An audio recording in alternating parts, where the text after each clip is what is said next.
আসসালামু আলাইকুম বন্ধুরা, আপনারা সবাই আমার সাথে থাকেন। আমি আজকে লাউ পারিব, আপনারা আমার সঙ্গে থাকেন। দেখো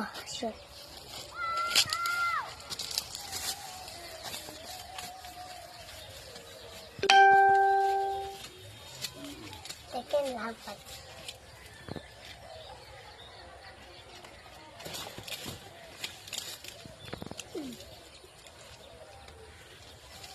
এই যে দেখেন একটা লাউ। আপনারা আমি একটু ময়দানে আসছি, এই দেখেন কত বড় একটা লাউ। এটা আজকে আমরা খাবো। আপনারা যদি খাইতে চান তাহলে আমরা বাড়িতে আসলাম। আপনারা সবাইকে আমি দাওয়াত দিলাম। বাই। হাই। যেদিন খেতে চান আমাদের বাড়ি আসলে সবাইকে দাওয়াত দিলাম।